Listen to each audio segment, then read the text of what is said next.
Good evening, ladies and gentlemen, and welcome to tonight's session in the Edgware United Adult Education Programme entitled Stories of Britain's Small Communities.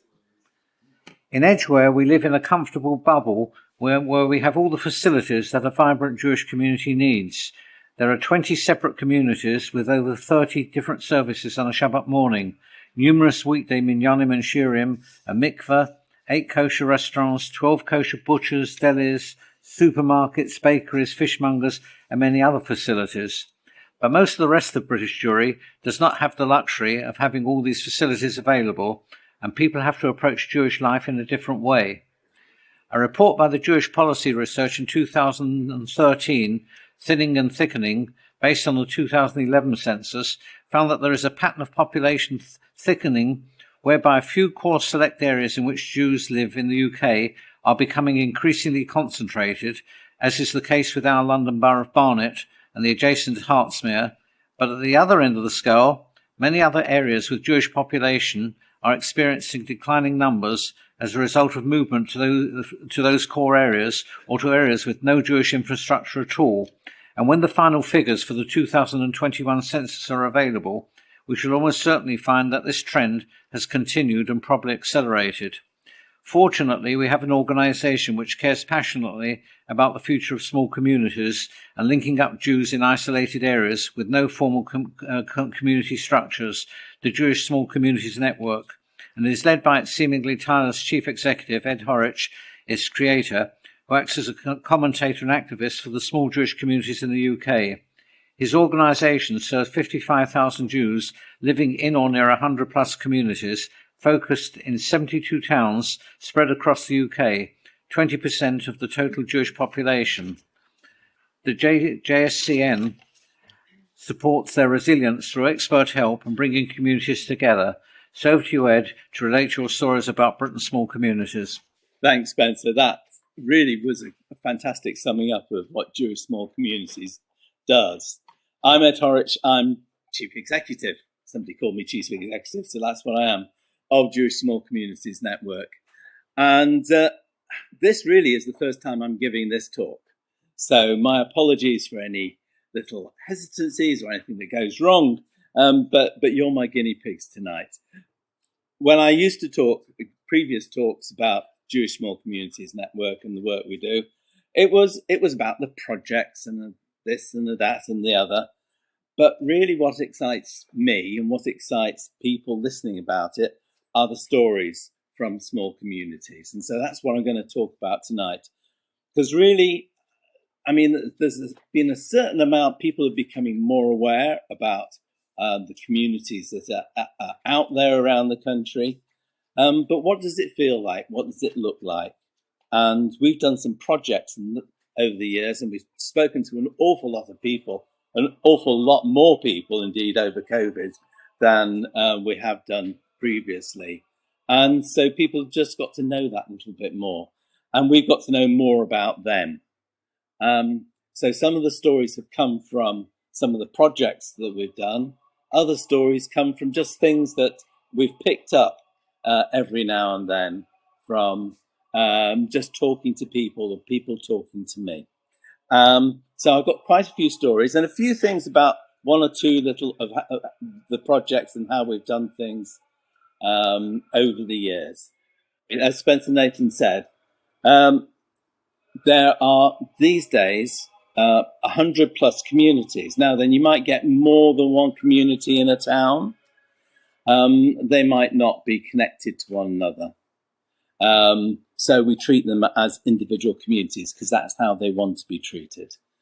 But there was one point where I was doing a presentation and I wanted to compare the communities we have today to the communities that have existed in the past. And I just wondered how far back we could go, maybe to that height of time when you had the mass migrations from Northern Europe coming into this country. And I just guessed. I said, you know, we've got this number of people here today, but in the past, and they're in so many communities, in the past, we probably had a lot more communities. I don't know how many communities, maybe 200, but I didn't know. It was just a guess, and I said it was just a guess. And then fairly recently, somebody contacted me on Twitter and said, Ed, you'll be interested in this. This is the Jewish yearbook from 1907. Would you like a copy? And of course, yes, I would. So the 1907 Jewish yearbook, he sent me the provincial pages, and I counted them up. And there were 88 communities. Generally at that time, there was one community per town. So there were 88 towns, 88 communities outside of the big cities around this country. And as Spencer said, there are now over 100 communities. Well, how can that be? I mean, those communities are spread across 72 towns. So we've got fewer towns with Jewish communities in.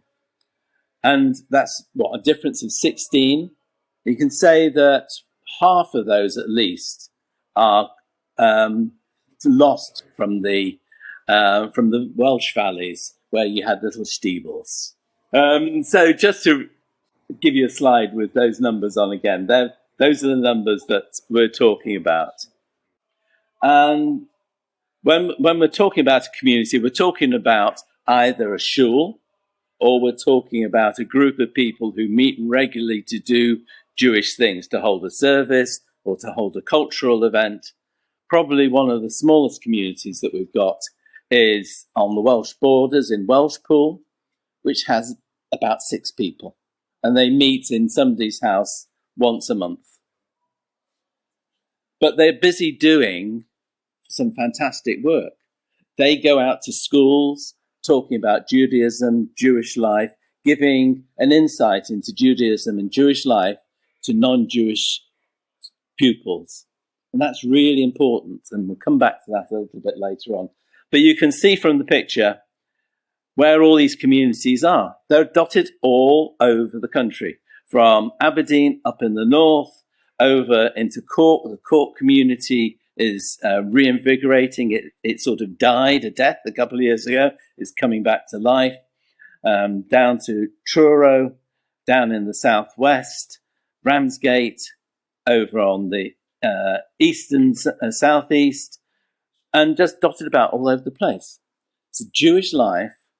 I mean, maybe some of you came from a small community, maybe your parents came from a small community, maybe you have friends who came from communities. When I grew up in Southport on the Lancashire coast. There was 4,500 Jews in Southport.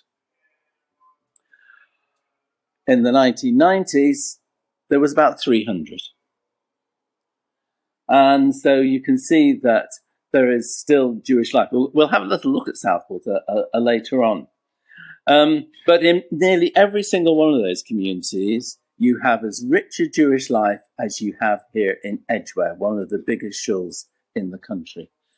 They will have regular services, they'll do Shabbat, they'll do Friday night, or maybe they will do it every other week, something like that. But they'll do it exactly the same as you do it here.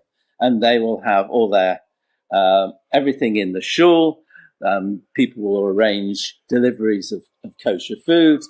And there will be a wheat sow, there will be a women's guild, there will be whatever you would expect for the number of people who can go to it. So let's move on to some of the stories.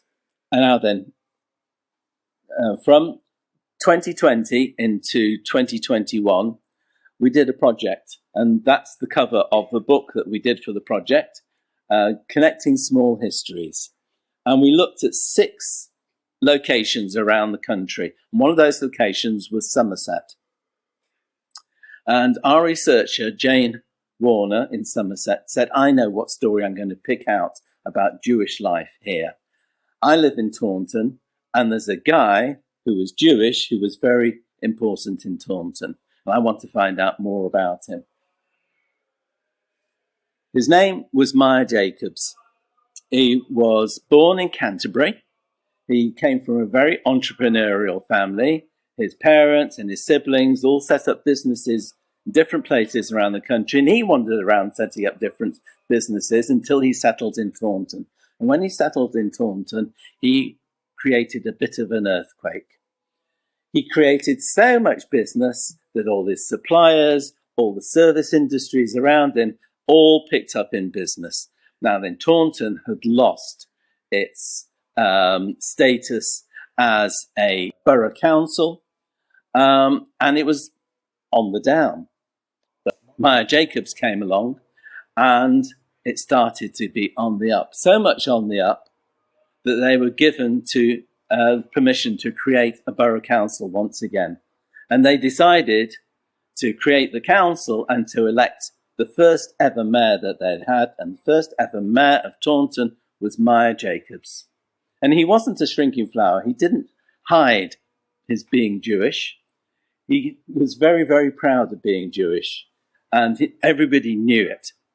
But it did come up against a little bit of opposition. The local church was very much against it, wrote to the newspapers, wrote to the alderman of the town, saying, how dare they have this heathen who did not believe in Jesus Christ. But the people were for him, and they elected him 3 times on the trot. He was very successful, and you would think in Taunton's history, he would be featured amazingly as the first mayor of Taunton.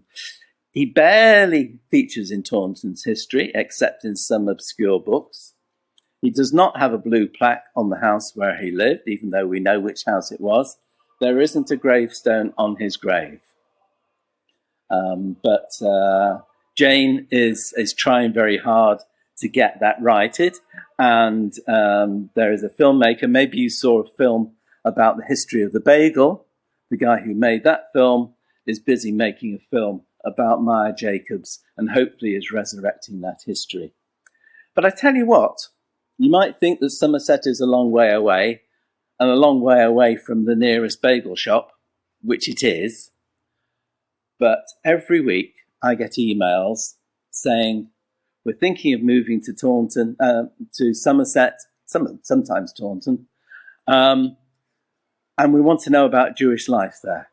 And Jane was one of the founder members of the Somerset Jewish Social and Cultural Committee, and they all go through them, or they go to Exeter Synagogue, which is one of the oldest synagogues in the country. And you can't imagine the number of Jews who live and enjoy a Jewish life in Somerset, and it's increasing. By the way, that was his wife on the right.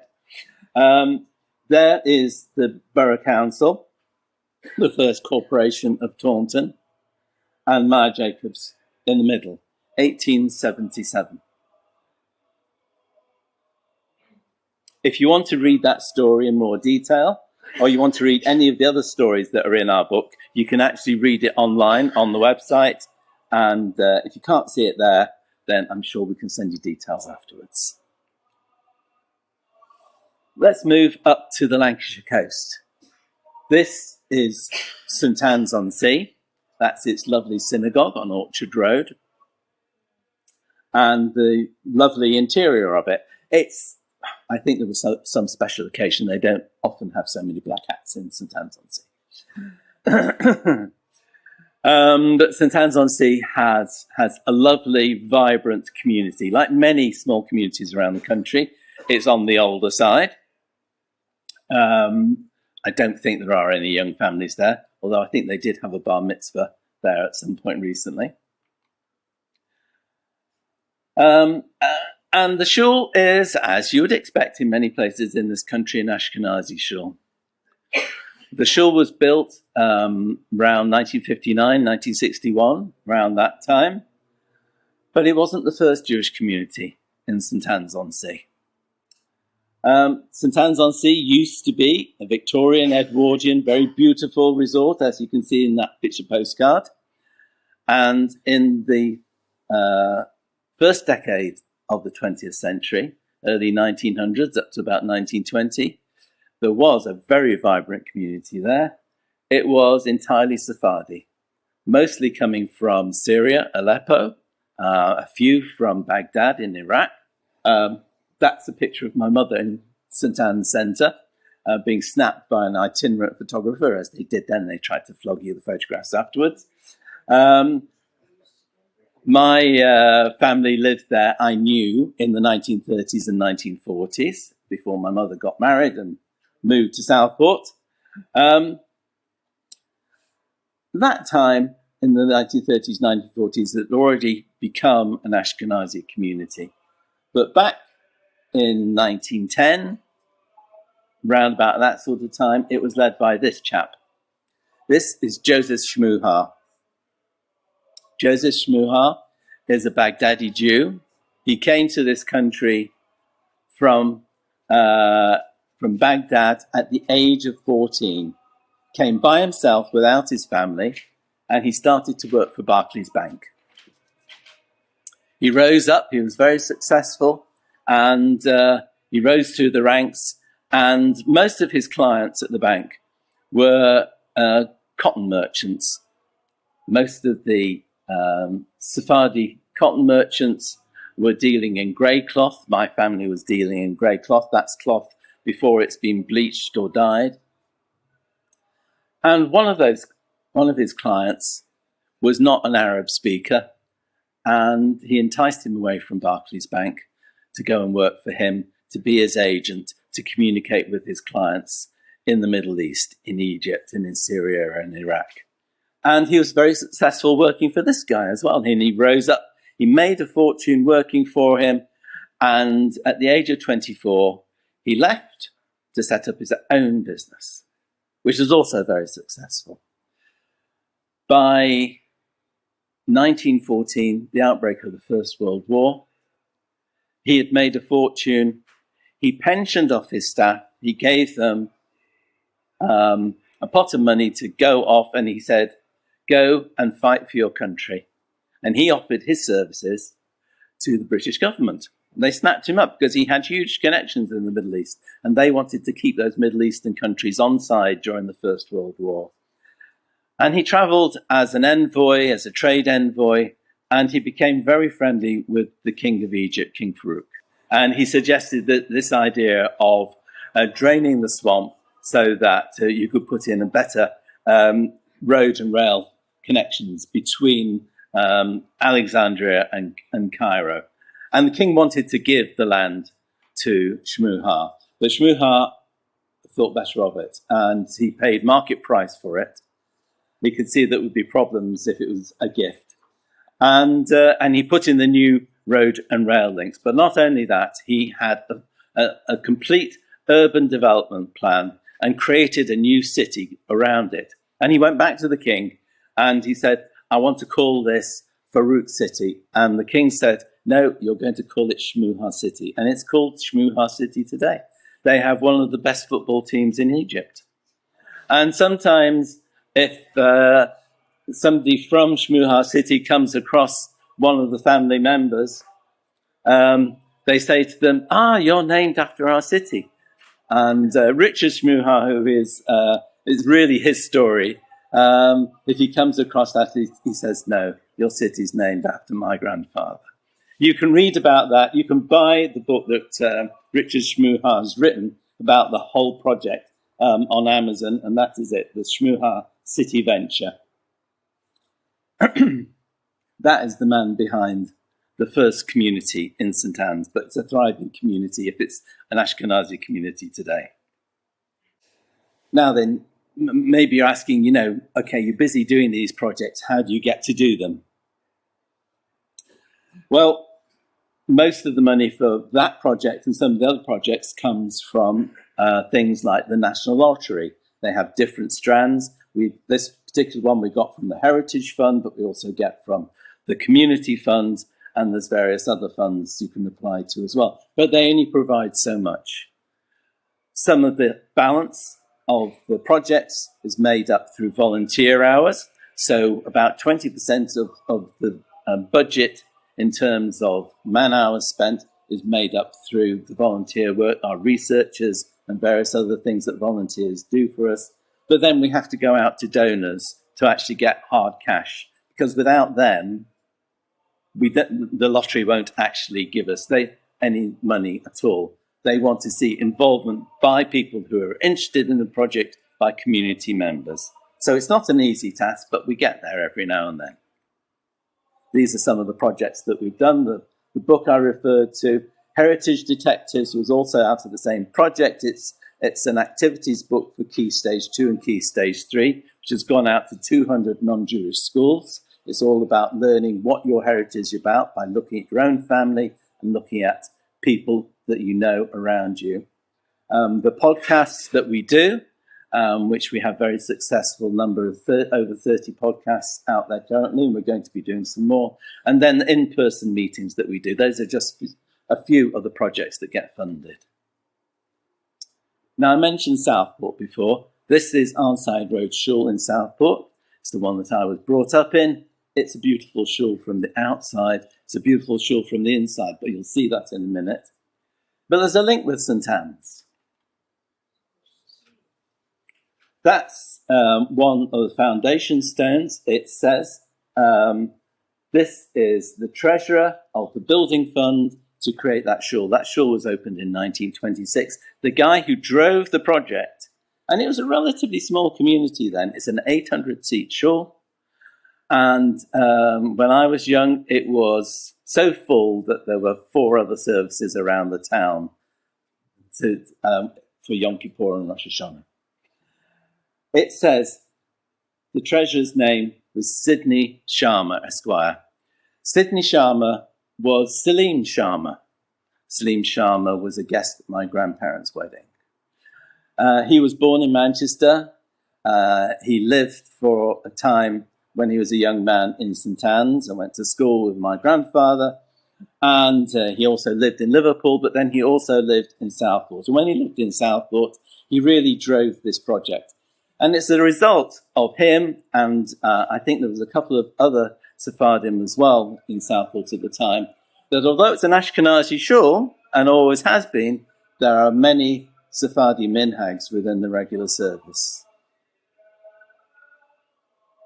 Now, this is a little bit about Southport and the way it is now. I'm here in the Wayfarers Arcade, which is a magnificent Victorian arcade just off Lord Street, for our weekly coffee club.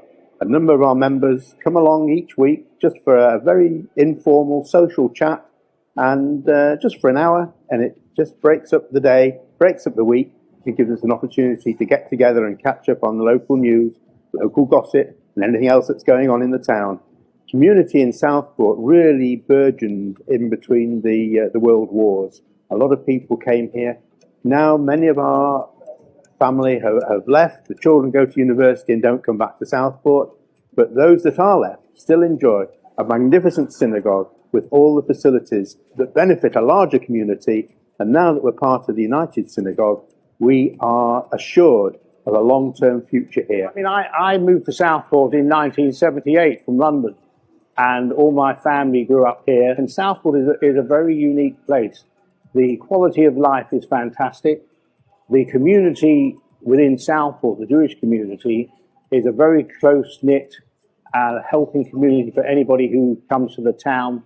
And it's very open to anybody. We have wonderful facilities in the town. But overall, Southport is a wonderful place to come to.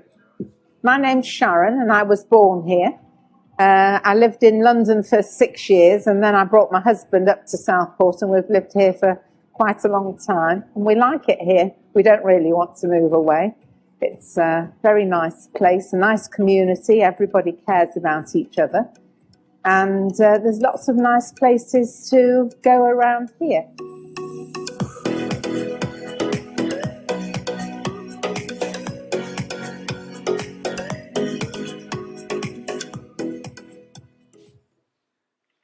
Well, like they said in that short film, people live in these places because they like living in those places. They have a rich Jewish life. And although they're saying that, you know, the kids go to university, they move away and they stay away, quite honestly, I've read in shul records going back to the 1930s where it said everybody on the executive is over the age of 70. Nobody else wants to be Shaw president. And our kids are leaving at a rate. We don't know if there's a future here. They've been saying that for over 100 years, and they're still there. There were 88 towns in 1907. There's 72 towns now, but there's 100 communities. And in the difference between the 2011 census and the 2021 census has not shown us a huge move at all. A little bit here and there, but not a huge move. Now, another story from Southport. And it's just saying how rich these communities, the legacy is. And this is one particular story. Even the most far-reaching stories have to begin somewhere. This one began in the seaside town of Southport. Not here in proud Lord Street, but nearby at a local jumble sale. Mrs. Helen Connolly found the diary of Harris House. It had been lost for over 40 years, yet its pages tell the story of a group of young girls who had come to an ordinary house in Southport to escape from a man and a philosophy which had threatened to destroy them all. The Jews that could got out with their families. Others sent their children on alone. In all, nearly 10,000 children came to Britain in the year before the war. Amongst them, these 10 girls, the first of those who would go to Southport and become the authors of the Diary of Harris House. Today, that diary is a valued exhibit of the newly opened Jewish Museum in Manchester. My father's business was confiscated. I shall never forget the day when they came for my father and took him to the concentration camp. In 1939, Margaret Stone, herself in exile, was matron of the hostel in Southport. Oh, yes. We had all had our experiences of it. We have seen cruelties in the street. We have seen people arrested on the bus stops, never to be seen again. We knew all that. And the girls were all very grateful to be out of this horrible atmosphere. I lived with these girls day in, day out. So it meant, of course, it was my life. They have not seen each other for 45 years. It has taken the book to bring them back together. You're the dancer. I know you. Yes.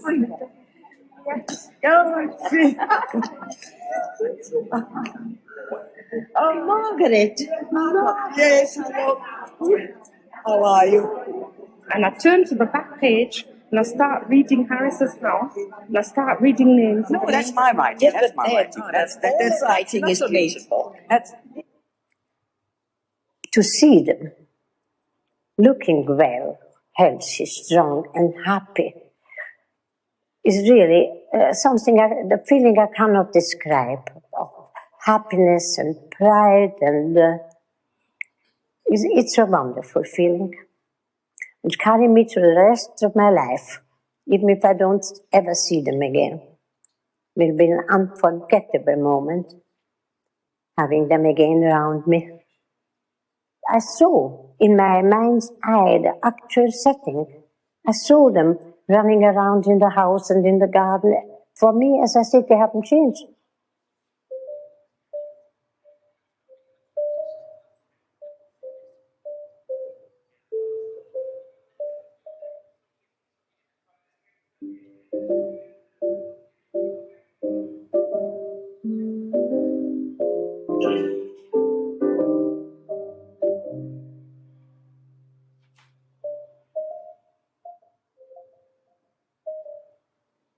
I think this was the green room, and the other one was the pink room. Do you remember we all had eiderdown to match? Yes.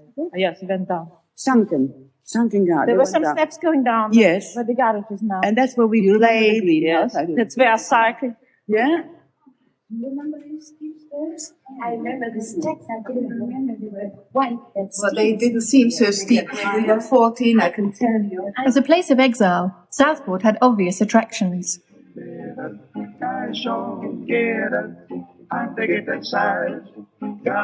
It was the summer season of 1939, and despite mounting tension on the continent, the weather was fine, and for most of the summer it was business as usual. It wasn't until late August that it became clear that the fun would have to stop. The girls in Harris' house watched the crisis develop with growing dismay. Their parents were still trapped in Germany and Austria, and the time to rescue them was slipping away. The Germans marched into Poland, and that's when we were getting really desperate. And my sister told me afterwards that she phoned my parents in Vienna, and she said, for heaven's sake, get to the front here. Just try to get out, because war is imminent. 31st of August, my sister sent me a telegram from London here. It arrived here at the hostel. Parents arriving Wednesday. Well, that would have been the 6th of September. Shall we be lucky? I can hardly believe it anymore. Then on the 1st of September, I wrote, the Germans have marched into Poland. I'm translating. Does that mean war? Is it all too late? Dear God, only a few more days. Help just this once, only 5 days. On the 2nd of September, on Saturday, the English ultimatum, I have no hope left. 3rd September, on the Sunday, England declares war against Germany. Now it is all finished, too late. 3 days too late. Where is there a God who can allow such a thing to happen? Poor dear parents, shall we see each other again? Oh dear. I could kick myself when I remember how cheeky and unobedient I often was. I didn't understand, of course, what the love of parents meant. And now it is perhaps too late. What do I care if the whole world falls to pieces? Goodness. Yeah, that's how I welcome the war.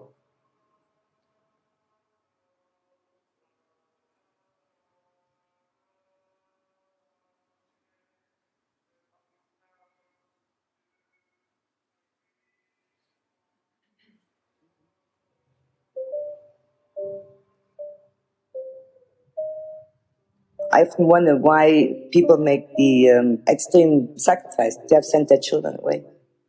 And I guess in order to live, so we may carry on. We've proven that we've made it, and we grew up to be decent human beings. Of course we're lucky. We have been lucky. Anybody who's had a chance to survive is lucky. If it wasn't for Southport, I'd be dead today.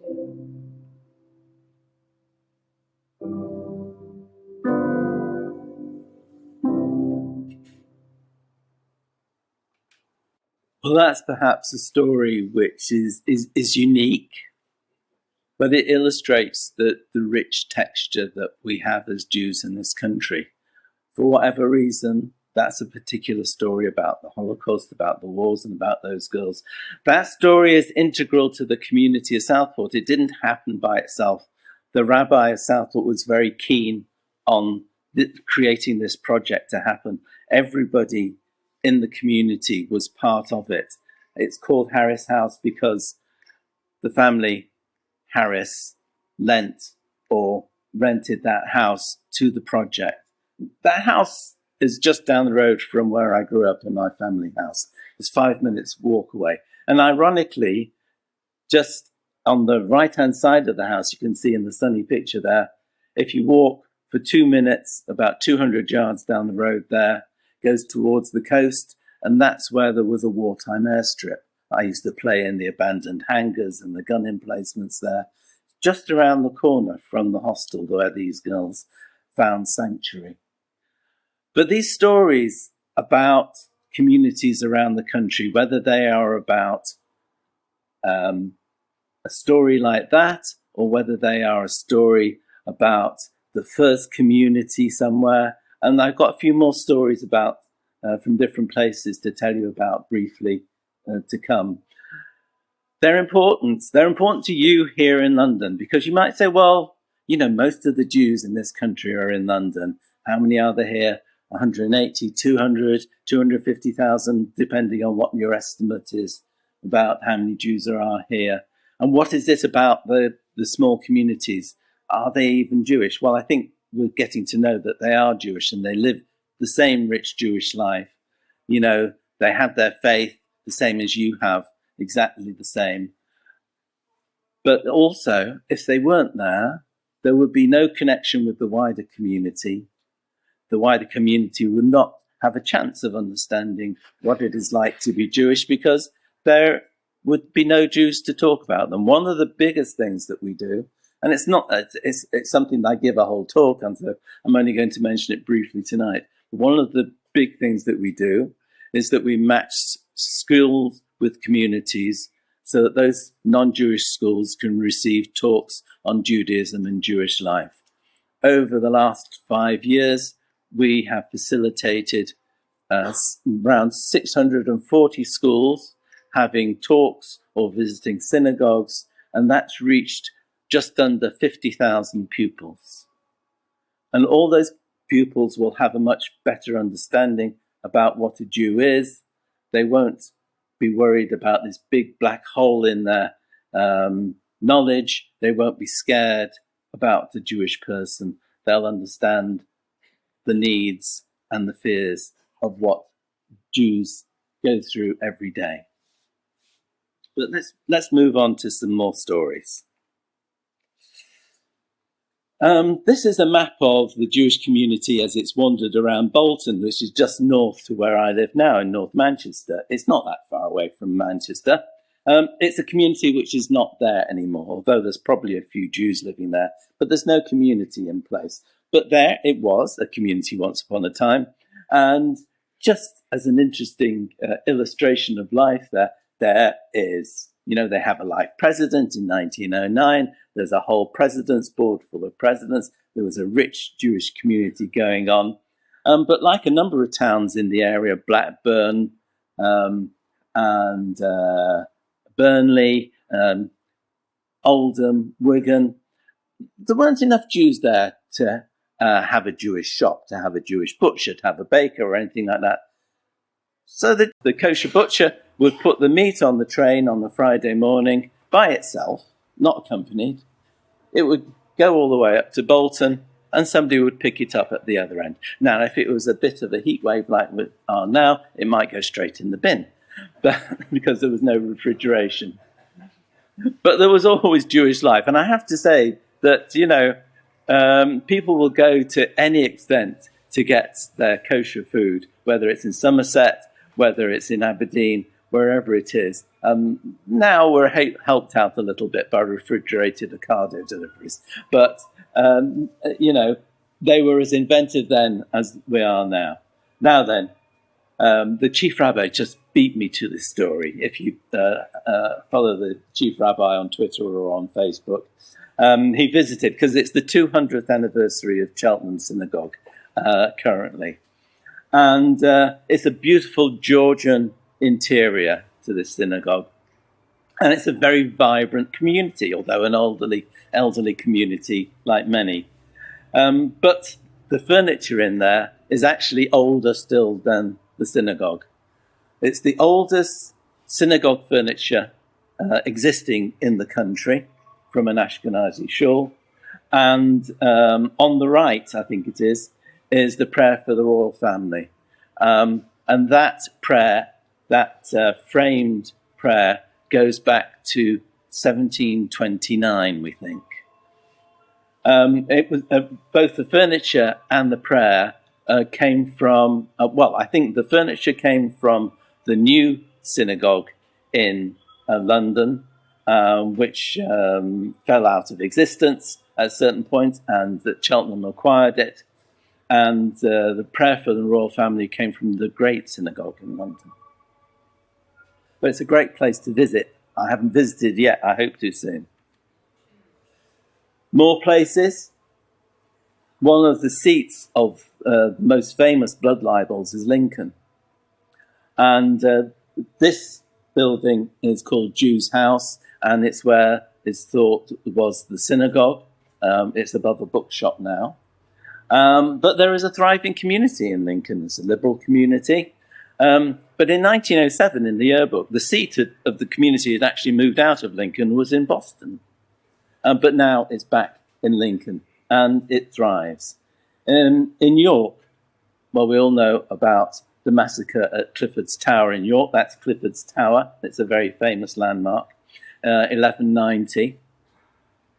And around 2009, there was an Ashkenazi community, a very small one.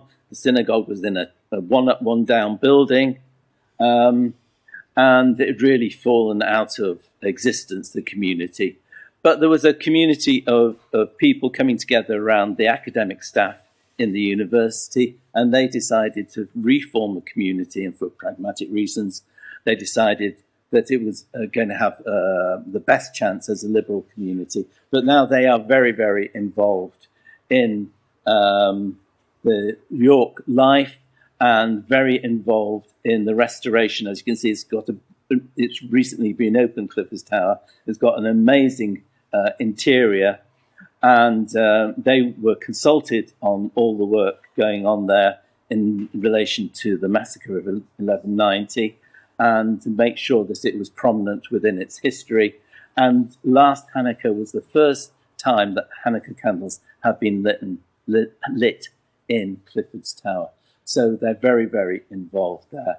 And there's the prospect of a synagogue and a permanent rabbi as well. So from nothing, it's really growing. Now this is Leicester.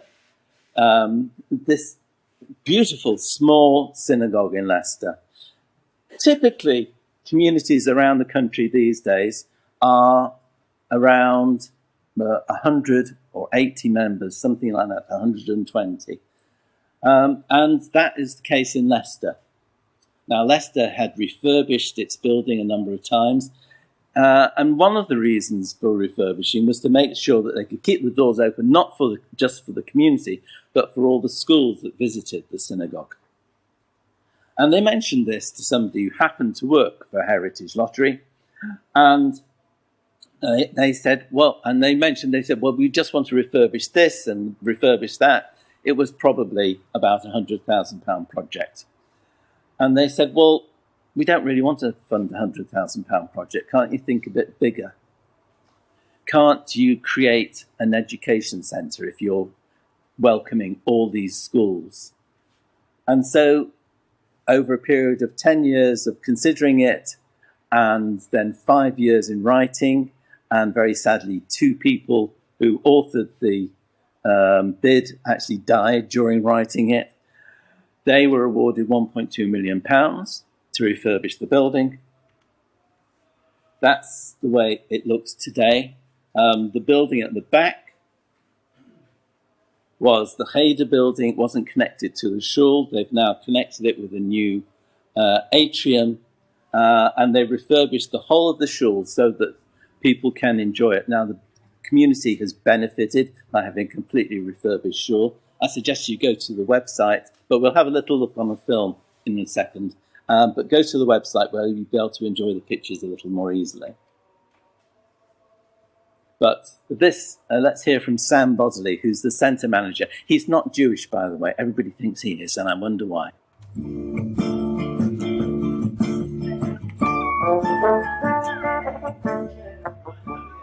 Hello and welcome to the Leicester Hebrew Congregation's new Heritage Centre.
We have also arranged a programme of talks on Jewish heritage and culture, and have hosted a programme of regular events.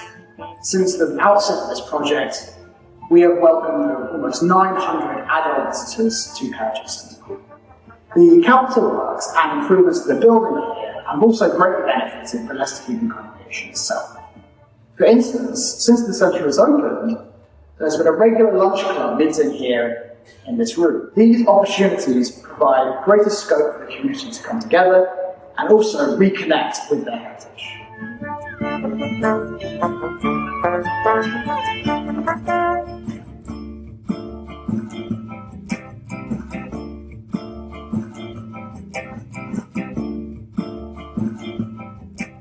Thank you very much for listening. I think the shul holds about 180, maybe 200 maximum. It's a really, really petite little shul. It's lovely.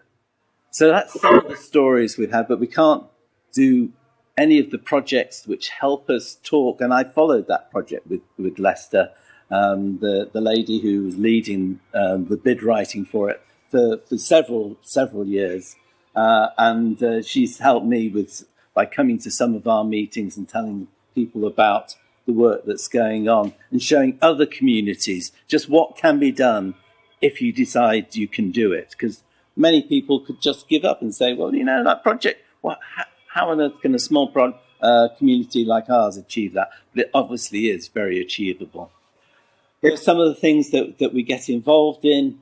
We have one Shabbat once a year. We started it in lockdown. This year will be the third year. We have communities all over the place. So whether you are at home, isolated and alone, or whether you're in a community enjoying Shabbat, or whether you're with your family, wherever you are, you can be together. We support the leadership of small communities through different meetings, through different seminars to help them with their work. And like I say, the schools we do as well. We have various meetings. We have a coffee break every single Tuesday, bringing people together from all over the country and sometimes from other countries as well. The Ministry of the Diaspora in Israel used us as their platform for their Purim event 1 year, and we brought people together from all over this country and brought them together with people from Israel. And we can't do it without the support of some big people around there just saying, that they support what we're doing. But you can see that in different ways we've engaged. You can see the little dots on the map. It's absolutely saturated with engagement with different types of people in different sorts of ways all over the country. And that extends all over the world as well, by the way. But it's with people like the Chief Rabbi giving us messages like this that help us carry forward and know that we're on the right path. I would like to extend my warm congratulations to Ed Horwich and everyone responsible for the staging of One Shabbat 2022. And I extend to you all my very best personal wishes for a wonderful Shabbat. I'd also like to congratulate you on this year's theme, Social Capital and Good Neighbors. This theme reflects the finest of Jewish values, and it reflects the wonderful amount of chesed, of altruistic, kind-hearted activity which exists within our communities. This was so evident during the challenging pandemic. And now that we are starting to move out of the pandemic, it is just so wonderful for us to be able to be fully active within our communities once again. Within this context, I give you my very best wishes and blessings that you will have a fantastic special Shabbat. And indeed, let's make every Shabbat very special within our communities. God bless you all, and very best wishes for One Shabbat 2022. I mean, it's, it really is something when the Chief Rabbi, year after year, gives us his support and his blessing like that. On the left, some of the activities we got up to last year.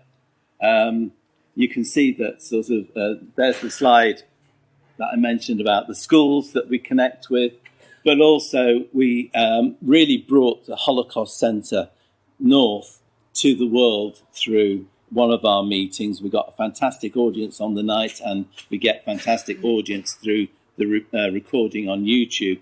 Also, Caroline Sturdy-Coles came on to tell us about the forensic archaeology that she's done at Treblinka, really uncovering the realities of what's happened there. And if you visited Treblinka, you'll know what I'm talking about. And that got a really good audience, but amazing audience, as you do for your videos, on YouTube as well. But it goes beyond that. Last autumn, I was invited to address all the Jewish communities from all the former Yugoslav countries to help and advise them about networking their communities so that they can encourage engagement and help to come together after splitting up as they have done. And earlier this year, I was contacted by the Jewish community in Costa Rica who wanted to talk about the sustainability of their Jewish school and how they could keep that going with diminishing numbers as well.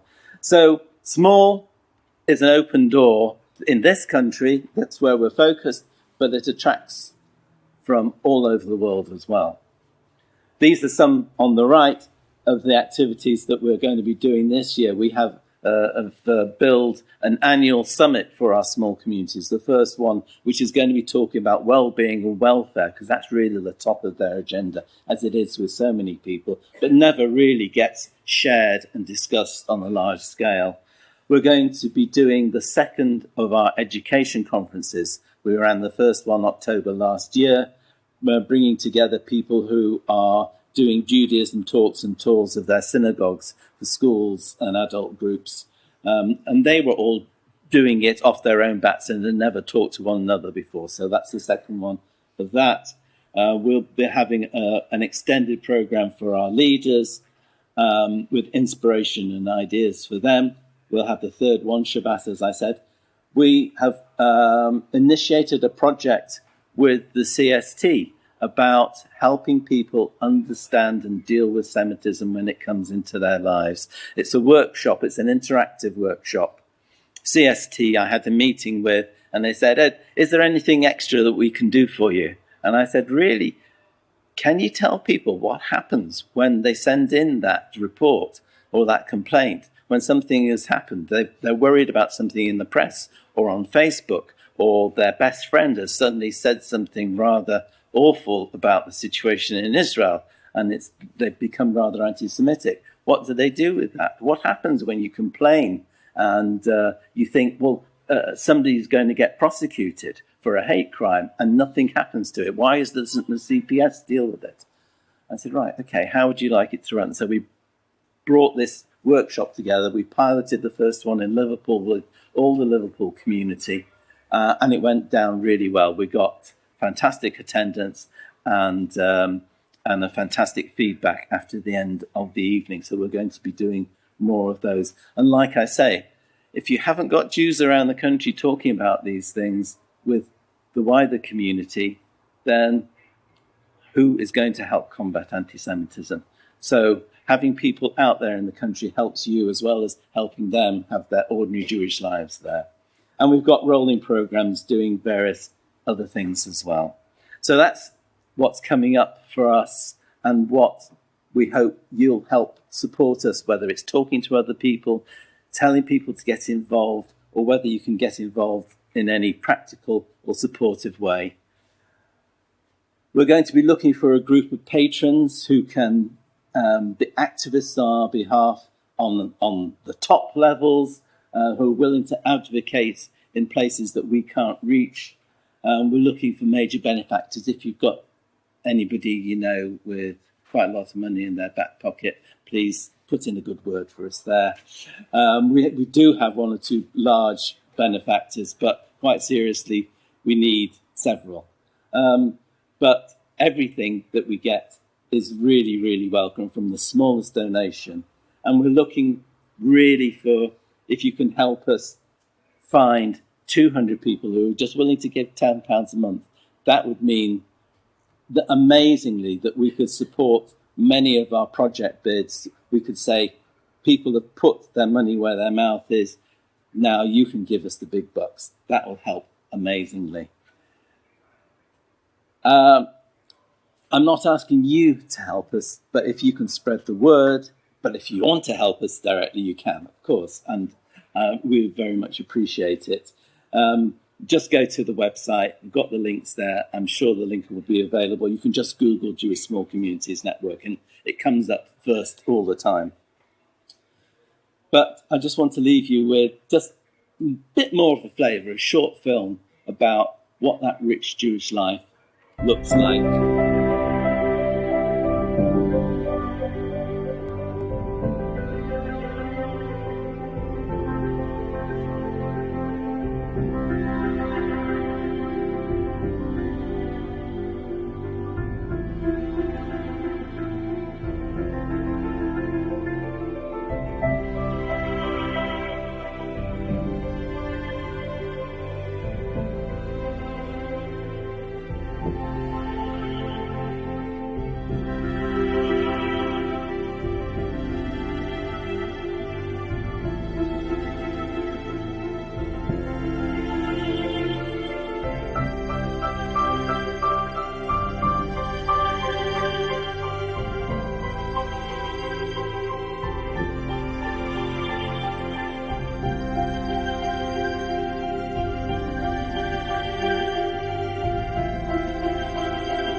Thank you very much. That's the end of the talk this evening.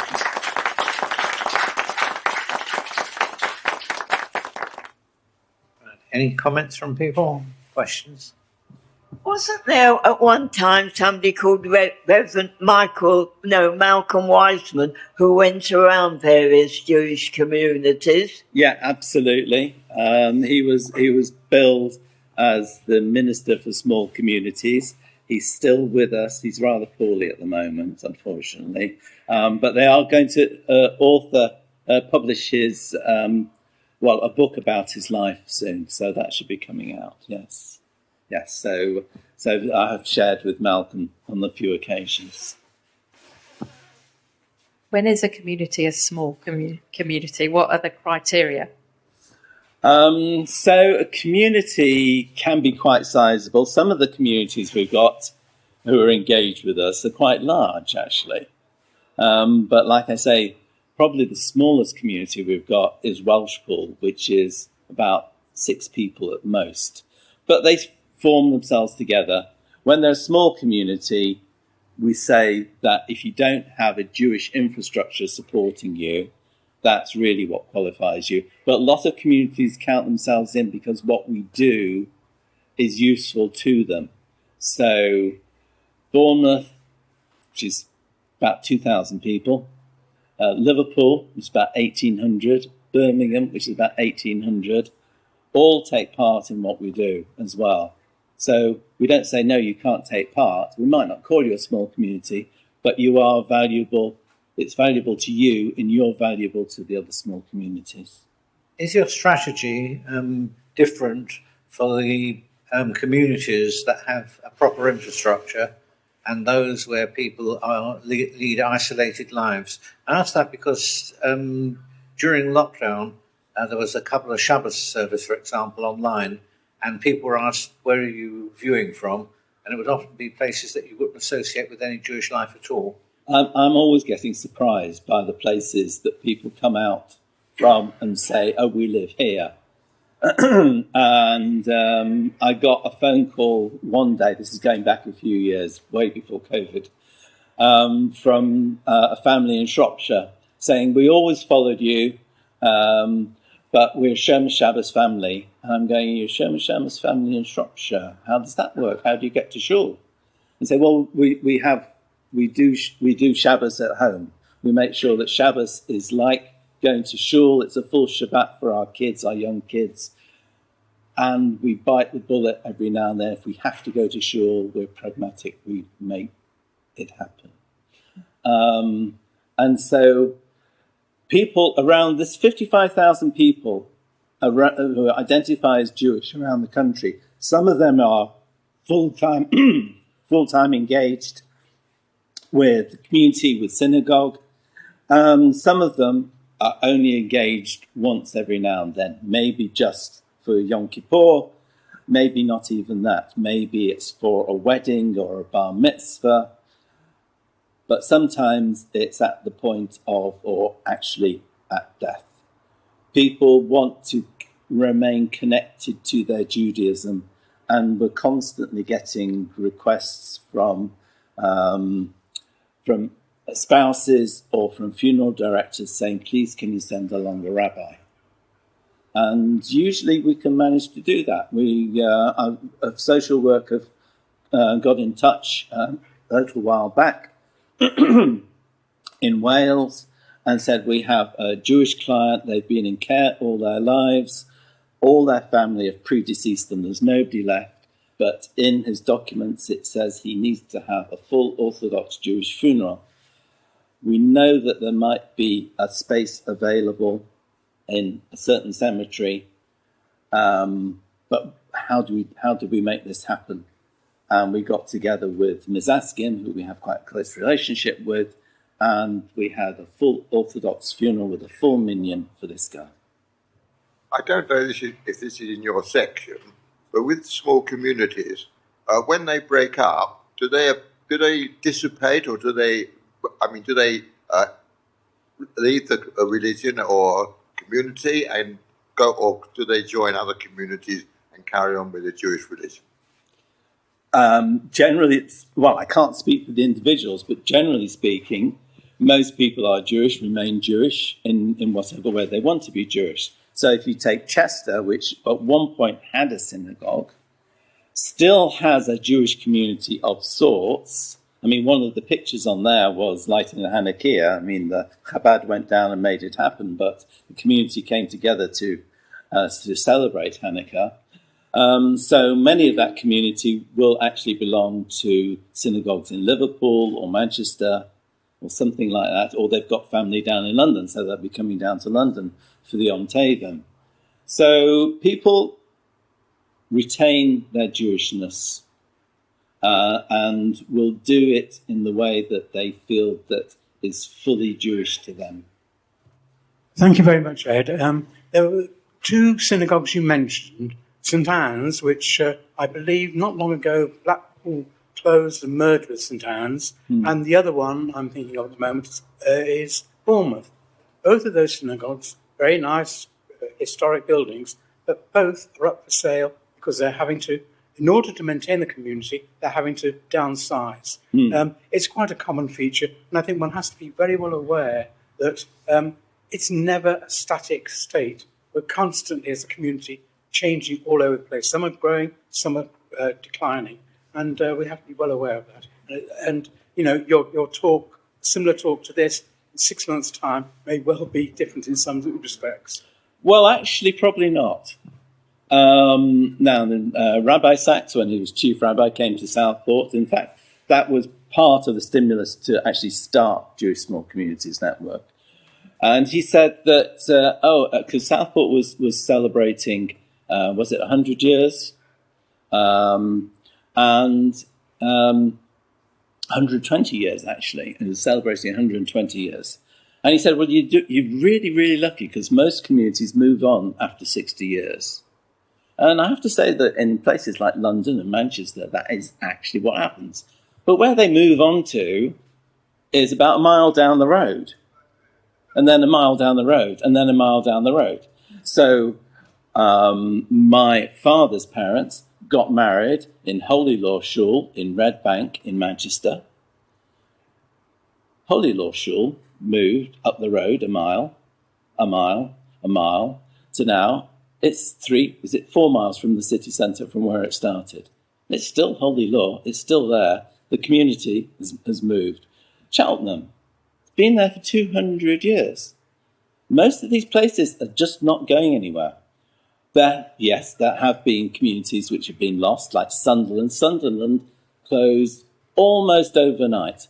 There was a yeshiva in Sunderland. It wasn't a huge, massive community, but there was 3 shuls. And they lost the heart to go on.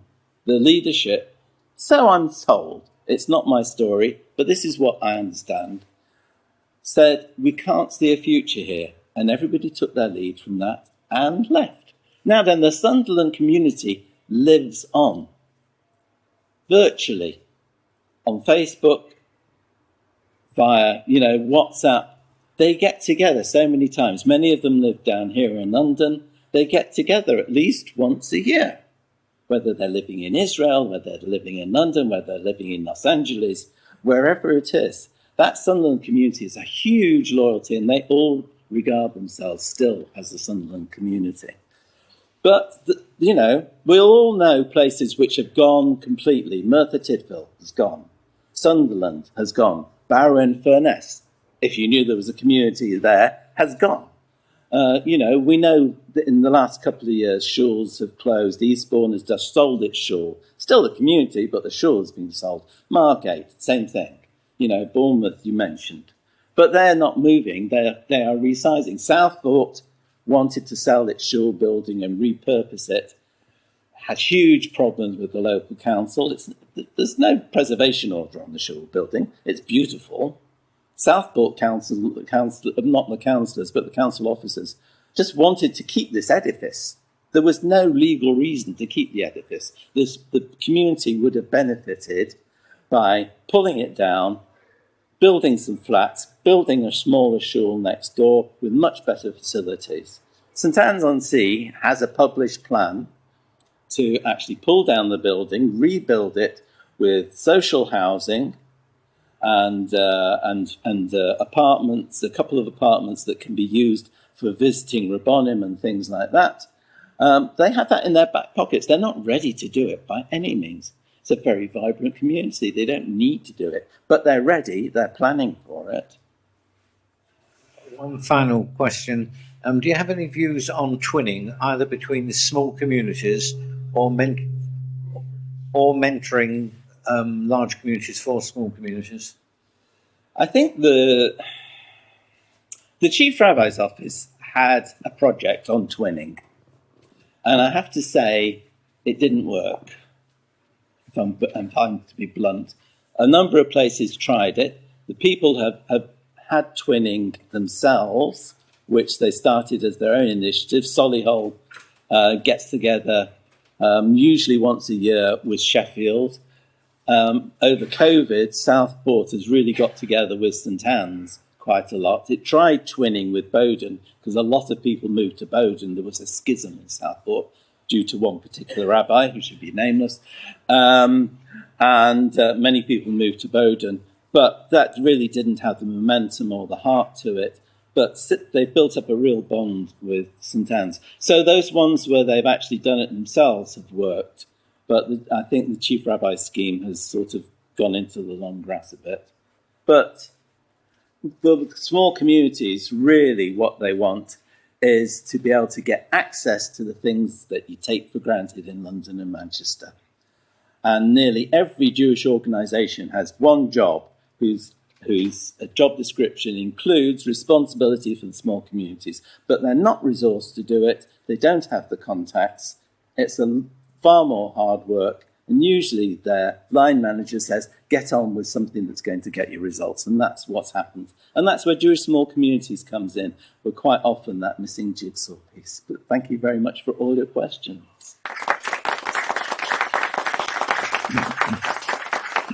I'd now like to call on Stephen Eisen to propose a vote of thanks. I think quite a few of you know that I work for Jewish Care, and for the last 12 years I've been involved in small communities in South London, Surrey and Kent, and also been involved now with Sussex and with Hampshire and Dorset. And I saw an article in the JC 4 or 5 years ago or longer mentioning Ed and the JSCN, and I thought this was amazing. I knew Reverend Wiseman because I got married in Hemel Hempstead. Reverend Wiseman is a wonderful man, but as you said, sadly he's in mid-90s, not in good health. But Ed has taken over from Reverend Wiseman, who does go occasionally to small communities now, often when they're closing or celebrating a large anniversary. But Ed has taken over. He's brought it into the 20th century in an amazing way. Really came to me, it came in with COVID. I went on to a leaders meeting every week, Ed? Every week on a Monday. And I was talking to people from Newcastle, from Stoke-on-Trent, from Exeter, from Belfast. And we were all talking together about the same problems. It was unbelievable. I was really representing Jewish Care in all the communities I was involved in. And it was amazing. And something Ed didn't mention is that the children's education, people were saying to Ed, how do we educate our children, especially during COVID? And Ed was able to say, such and such a shul had a marvellous virtual programme. Or your involvement with the European Jewish Network. Ed has learnt so much with his involvement. I'm interested in smaller communities. My mother was from Barron-Furness. Michael Gillis's mother was from Barron-Furness. And they went to Blackpool and St Anne's. And I loved Southport. And I knew the community. I love smaller communities. And my view as a Jewish Care person is that Jewish people, I think the welfare, it's quality, not quantity. If these small Jewish communities can stay together and look after each other, and with Ed's help, network together in this beautiful way, it's amazing. Another thing we didn't mention was during COVID, the Kabbalat Shabbats, when you had Danny Bergson singing and Havdalah singing before Shabbos and after Shabbat. Absolutely out of this world. And there were people we could see on the street crying, halishing for this Yiddishkeit they'd never had before in the tiny communities. So Ed, I think you're amazing.